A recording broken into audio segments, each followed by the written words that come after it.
ची उज्ज्वल परंपरा ही परंपरा आमच्या मंडळाने कायमच अखंडित ठेवलेली आहे. ते केवळ आपल्या प्रतिसादामुळे रसिक गणेश भक्तांकरिता सादर करीत आहोत एक नयनरम्य आकर्षक देखावा. कुंती पुत्र युधिष्ठिर इंद्रप्रस्थ के राजा होने वाले थे. उन दिनों कोई भी व्यक्ति राजा बनने से पहले उस राजा को महायज्ञ करना पड़ता था. इसीलिए महाराज युधिष्ठिर ने अपनी राजधानी इंद्रप्रस्थ में महायज्ञ शुरू किया. यज्ञ में आए हुए सभी गुरुवर्य, आचार्य, ऋषिमुनि तथा सभी राजाओं का महाराज युधिष्ठिर ने आदरपूर्वक सत्कार किया. यज्ञ पूर्ण होने के बाद एक ऐसे व्यक्ति की अग्र पूजा की जाती थी जो देश में सबसे महान हो. उस महापुरुष का आशीर्वाद प्राप्त करके ही कोई भी राजा अपने सिर पर राजमुकुट धारण कर सकता था. आप बड़े भाग्यवान हैं राजन कि आपके आमंत्रण पर भारतवर्ष का पूरा सभ्य समाज आपको बधाई देने और आपके राज्याभिषेक में सम्मिलित होने के लिए यहां एकत्रित हुआ है.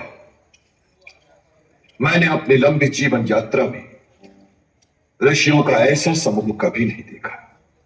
इनके यहां उपस्थिति ही इस बात को सिद्ध करती है कि इस राज्य में और इस राज्यसभा में सदैव ही ईश्वरी कृपा की वर्षा होती रहेगी.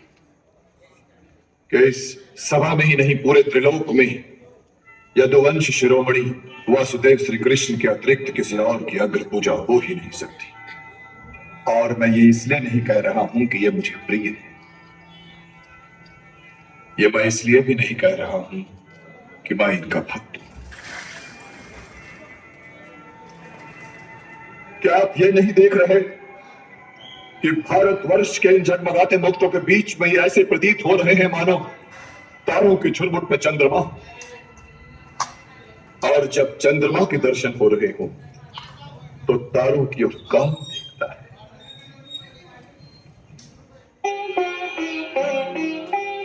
जब अग्रिम पूजा के हित माने भीष्म पितामह माधव को. जब अग्रिम पूजा के हित माने भीष्म पितामह माधव को. नकुल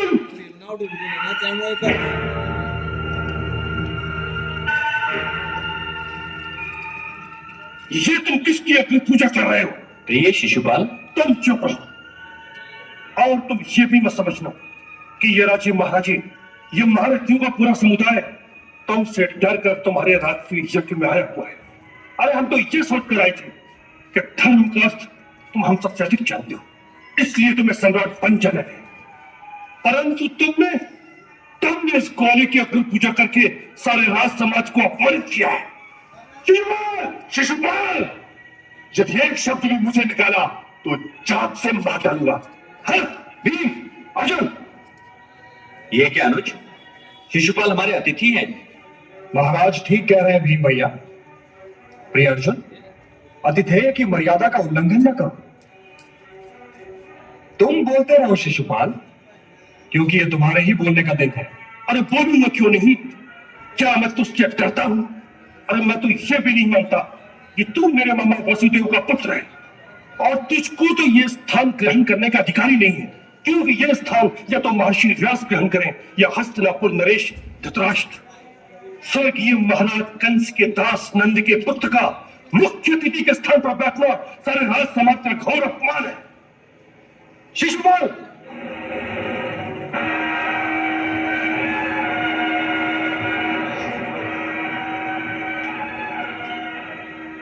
और ये पितामह बन बैठे भीष्म तो सख्या गए. इनकी आजीवन ब्रह्मचर्य की प्रतिज्ञा भी ढोंग है, ढोंग. यदि ये प्रतिज्ञा ना भी करता तो भी ये वीरहीन, ये निस्सहाय, ये नपुंसक ब्रह्मचारी रहता. शिशुपाल, महादेव की सौगंध, यदि ये मेरे प्रिय युधिष्ठिर के राज्य सुजन के समान होना होता तो मैं जड़ी जीभ काट लेता. ये आपका अपमान नहीं कर रहा पितामह, ये मेरा अपमान कर रहा है। इसे बोलने दीजिए। अरे मुझे बोलने के लिए तेरी आज्ञा नहीं चाहिए, समझा?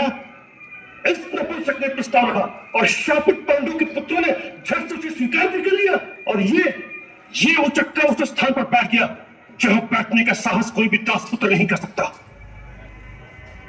क्या ये द्रुपद से बढ़कर तुम्हारा हितैषी है? क्या द्रोणाचार्य और कृपाचार्य से बड़ा आचार्य है? क्या ये दुर्योधन अश्वत्थामा और कर्ण से बड़ा योद्धा है? नहीं, न ये तुझ है, न राजा और न आचार्य। तो फिर नंद गांव की गायों का दूध दोहने वाले इस ग्वाली को किस दृष्टि से तुमने पूजा की योग्य मान लिया? आप सुन रही है ना बुआ? अब मैं क्या करूं? शिशुपाल, यदि तो आप भी चुप नहीं हुआ तो तेरी जीभ खींच लूंगा। इसे बोलने दीजिए दाऊद। आप भूल गए कि मैंने बुआ को क्या वचन दे रखा है? 100 अपराधों तक मैं इसे अवश्य क्षमा करूंगा। तुम्हें क्षमा करना हो तो अवश्य क्षमा कर। मैं नहीं कर सकता। इसने पितामह भीष्म का अपमान किया है, इसने बुआ कुंती का अपमान किया है, इसने तुम्हारा अपमान किया है, और तुम यहां खड़े मुस्कुरा रहे हो। मुस्कुरा नहीं रहा हूं दाऊद, गिन रहा हूं। यदि तुम्हें और कुछ कहना हो शिशुपाल तो कह दो, क्योंकि अभी तुम 3 अपराध और कर सकते हो। अरे तू मुझे क्या डराता है रे मायावी? और तू 3 अपमानों की बात करता है? मैं यही खड़े खड़े 300 बार तेरा अपमान करूंगा, और तुम मेरा कुछ नहीं बिगाड़ पाएगा। और तेरा मानी क्या है रे कि तुझे अपमानित करो? गिन, ये हुआ 98, तू एक तुच्छ चोर है। ये हुआ 99, तुमने महाराज कंस का नमक खाया और उनका ये पक्का डाला, तू कतई भी है। ये हुआ पूरे 100, बोल क्या रहता है तू? बस अब रुक जाओ शिशुपाल। अरे तू तो एक बहरूपिया है जो राजाओं के वस्त्र पहनकर इस सभा में आ बैठा है।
गणेश मुक्त हो.